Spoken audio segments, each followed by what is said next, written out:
You are not going to get too far on that thing anymore, are you?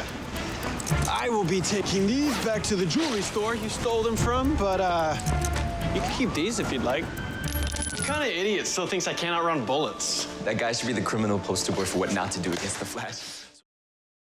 What's going on, guys? The biggest question that you guys had after the Flash finale is how Iris West was able to hit Savitar with a bullet. So I'm going to explain the circumstances and the reason why the show did that. Because as you can see, present-day Barry, who's slower than Savitar Barry, is able to outrun an Uzi at point-blank range. So there's the how part, and then there's the why part. The why was the most important, but we'll talk through the head-scratcher practical application first. There is a new round of the Flash Ring giveaway too. All you have to do to enter is be a subscriber and leave a comment on this video. So the Flash show is still so much fun, but sometimes you see twists like this, and you kind of sense what they're going for, but then you go back and you rewatch an episode. This is from episode 2, where he's just running in circles, dismantling the bike, while he's also dodging all these bullets. Here, you can keep these. I'm gonna take these diamonds back to the bank. If that's Flash on an average day, and Savitar's supposed to be a time remnant of Barry from 8 years in the future, who presumably has gotten better with his powers by that time, trying to defeat Savitar, you get better and better and better trying to defeat this big villain, then there are a couple things that you can point to that were just slowing Savitar down. So really, you have to distinguish Savitar from the time remnant Barry. He's really like full Savitar when he's in the costume. He's much faster because the suit helps him harness the Speed Force. It has all this cool tech that creates this frictionless bond between him and the environment, so he doesn't create the same amount of drag that Barry does, even though technically the Speed Force is the explainer around that. In the back half of the show, there was this big thing where Tracy Brand was like, hey, wait a minute, you run really fast. How do you get around the buildup of heat? How are you able to deal with friction? So they talk about the hazmat fire suit that Barry wears. Well, we have a couple ways, but then they find out about Savitar's costume, which is a way more advanced version of that. You get to episodes 20, 21 plus, and you see Savitar out of the costume, you see him phase in. He has lightning that looks very similar to Barry's, so you're like, okay, clearly he's not quite as fast as he is when he's inside the suit. So even if Savitar is at full power, when he's outside of the costume here, he's standing up from a standstill, so he's not getting the same launch as if he were starting a race like Barry and Wally when they're racing here. So already he's at a slight disadvantage. But you also have to assume that Barry just cracked the hell out of his back when he phased him out of the Savitar suit and into it himself. So this is one of those examples where a villain is wounded, but they don't really show that to you. Like, he's lying here, he's almost passed out, he's on the edge of death, but he still stands up. He finds a little bit of strength left in him to stick it to Barry one more time. So he's finally going to try and do the thing that we wondered if he was going to do all season long, like directly kill Barry himself, just basically erasing both of them. So already he's not thinking very clearly, because he kills Barry, he kills himself, he erases himself from the timeline.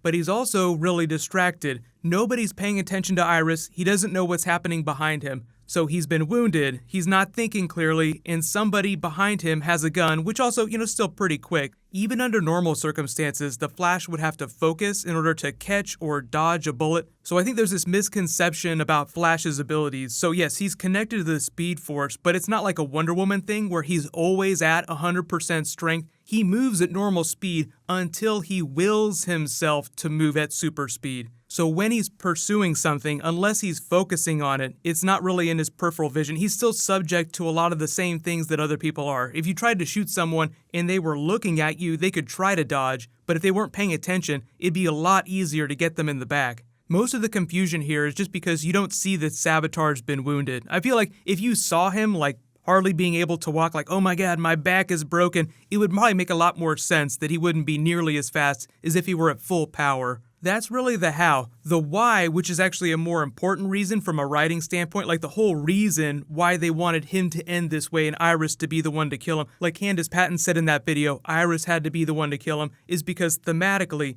what's been going on all season long. So you have Flashpoint, Savitar's basically like the culmination of Barry's bad choices and his fears. I can't deal with the pain, so I'm just going to be the most selfish person possible, become a god, and use everybody to achieve that end. Darkest Timeline Barry, worst thing ever. The red herring was Iris's death. That was the thing that was hanging over their heads almost all season long. No matter what they did, she was gonna die. They had to try and change that. So she's like this damsel in distress. Somebody save me, there's nothing I can do. So on a very basic level, it's just them saying she's not a princess that needs to be rescued by other people. She's not like this special flower that needs to be protected all the time. I can take care of myself to a certain degree. Obviously, if a supervillain's coming after me, then I'm gonna need a little bit of help from Team Flash. What I think they could have done is a slightly better job of showing Iris fixing problems herself and like I'm not a damsel in distress to be rescued. Because when they found out about her death, she sort of rolled with it like, oh my god, what are we gonna do? She almost shut down a little bit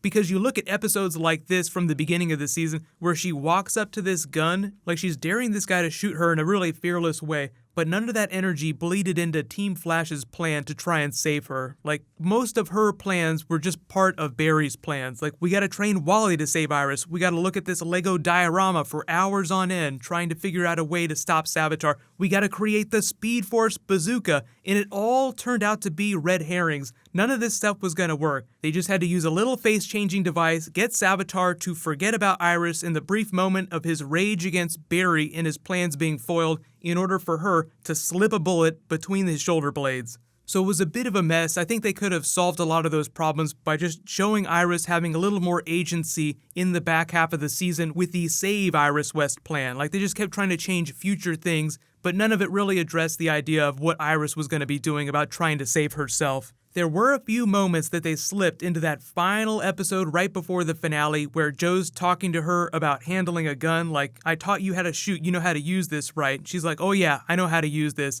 They addressed that a couple times during the season, but not nearly in the way that they set up the face-changing device. That was a major plot point way back in the first half of the season. Maybe revisiting that Earth 2 badass detective version of Iris would have helped a little bit. She would have shot anybody on a dime. Like, Joe is trigger happy. She's sort of like the Earth 2 version of Joe because they flip positions. He's the lounge singer who ended up dying during season 2. She's the badass detective. So just a couple story problems, a few things that they should have explained a little bit earlier and made a little bit clearer, but that's how she was able to kill Savitar. And when you think about it, even if she hadn't have shot him, I mean, he would have gotten to Barry, but the paradox wave would have washed over him anyway. So as of this moment right here, he was dead in the next couple of seconds no matter what. So she was really just getting a shot in right before the finish line. But let me know, what was your takeaway from this? And actually revisiting some of those earlier episodes made me start thinking about the Reverse Flash again. So I will do a Season 4 Reverse Flash video about how I think that he can return. There's all kinds of really cool stuff that's going on. Supergirl just confirmed that Rain is going to be the Season 3 villain. They cast Odette Annable, which I think is a badass. She's from Banshee. So if you guys want me to do a video about that, just let me know in the comments.